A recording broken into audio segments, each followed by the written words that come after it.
तो सबसे पहले हम लोग यहाँ पे प्लस क्यू आवेश के कारण यहाँ वैद्युत क्षेत्र की तीव्रता E1 माने है। तो प्लस क्यू आवेश के कारण वैद्युत क्षेत्र की तीव्रता E1 है। तो E1 बराबर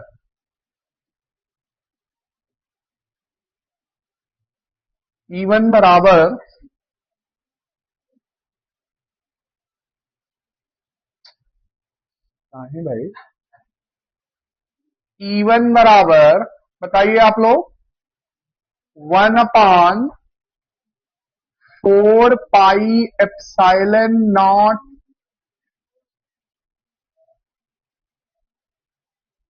4 पाई एप्सिलॉन नॉट के, ये हो जाएगा आवेश बटा दूरी स्क्वायर। तो दूरी इसका स्क्वायर हम लोग करेंगे √r² प्लस l² कितना हो जाएगा, ये हो जाएगा r² प्लस l²। इसकी डायरेक्शन हम लोग अगर दिखाना चाहें तो क्या दिखाएंगे बच्चों, B से P की ओर, बोलो B से P की ओर, या लिख सकते हैं BP दिशा में। BP दिशा में कहने का मतलब होता है from B to P, BP दिशा में। ये हो गया E1। सेम चीजें लिखेंगे -Q कूलाम आवेश के कारण बिंदु P पर वैद्युत क्षेत्र की तीव्रता E2 हो। तो E2 बराबर, बच्चों की तरफ से आए E2 बराबर, बोलिए 1/4 पाई एप्सिलॉन नॉट के आवेश बटा दूरी स्क्वायर। तो ये हो जाएगा r² प्लस l²। दिशा क्या लिखेंगे जरा बोलिए, P से A की ओर है, तो दिशा क्या लिखेंगे, PA दिशा में, PA दिशा में, PA दिशा में। इस फिगर से स्पष्ट है कि E1 साइन थीटा और E2 साइन थीटा परिमाण में समान और दिशा में विपरीत है, एक दूसरे के प्रभाव को कैंसिल कर देंगे। यानी बिंदु P पर जो परिणामी वैद्युत क्षेत्र बनेगा वो E1 cos थीटा और E2 cos थीटा के योगफल के बराबर होगा। यदि बिंदु P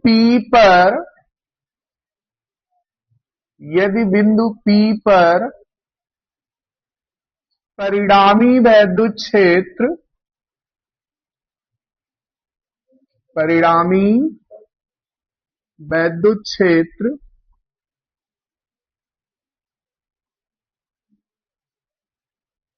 E हो, तब बताइए E बराबर क्या होना चाहिए, बोलिए E बराबर E1 cos theta plus E2 cos theta. Value रखने से पहले हम लोग थोड़ा सा ध्यान से देख ले बच्चों, बोर्ड पर देखिए, E1 का भी परिमाण उतना ही है। ये वैल्यू 1/4 पाई एप्सिलॉन नॉट के Q बटा r² प्लस l² सेम है। ये भी 1/4 पाई एप्सिलॉन नॉट के Q बटा r² प्लस l² सेम है। दोनों वैल्यूज अगर सेम है तो E1, यहां पे E1 क्या, यहां भी हम E1 ही रख सकते हैं। तो E1 cos थीटा और ये भी E1 cos थीटा बन जाएगा। हम इसको लिख सकते हैं E बराबर E1 cos theta plus E1 cos theta. ऐसा करने से हम दो बार मान रखने से बच जाएंगे। E1 cos थीटा कितना हो जाएगा, 1 यूनिट प्लस 1 यूनिट कितना हो जाएगा, 2 यूनिट। तो ये हो जाएगा 2E1 cos theta, 2E1 cos theta. आइए अब E1 की हम लोग रखवा देते हैं वैल्यू। E1 की वैल्यू रखवाएंगे तो ये हो जाएगा E बराबर बोलिए 2 E1 की वैल्यू 1/4 पाई एप्सिलॉन नॉट के, ये हो जाएगा Q/R² plus L²। Cos theta का क्या किया जाए?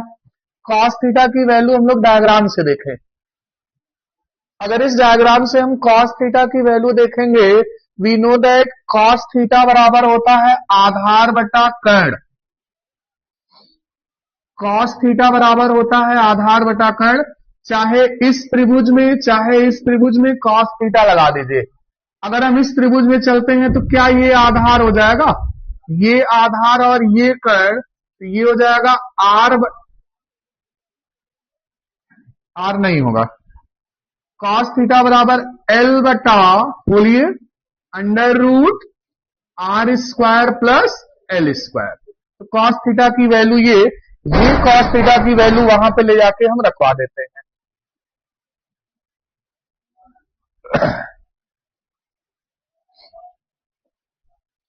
तो ये हो गया कॉस थीटा की value L/√R² plus L²।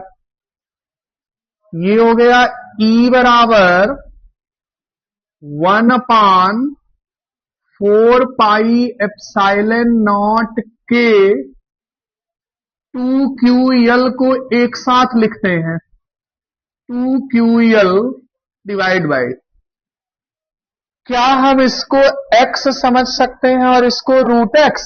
We know that अगर x और √x हो तो इसको हम कुछ लिख सकते हैं बच्चों, घातांकों के नियम से।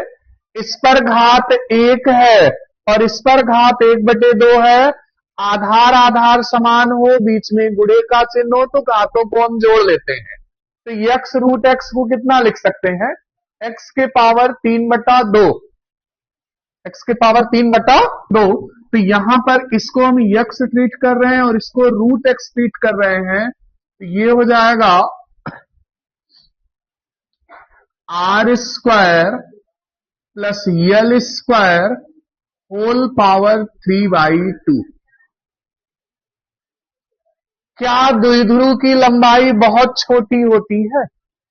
L बहुत छोटा होता है।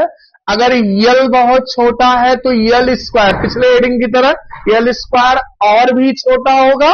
अगर L² बहुत छोटा है तो हम L² को नगण्य ट्रीट कर सकते हैं। और सोचिए यहां से अगर L² खत्म हो जाएगा तो बचेगा ये R² होल पावर 3/2, 2 से 2 कैंसिल होके कितना आ जाएगा R³। तो ये बन जाएगा E बराबर 1/4 पाई एप्सिलॉन नॉट के, ये बन जाएगा P/R³। This is the final result. अगर यही चीज हम निर्वात अथवा वायु के लिए करें, निर्वात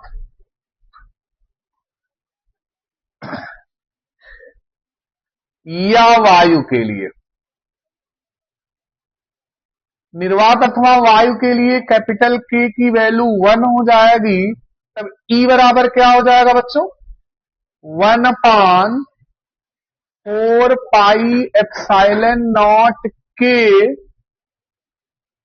K की वैल्यू कितनी हो जाएगी 1, और अगर K की वैल्यू 1 हो जाएगी, ये हो जाएगा P/R³।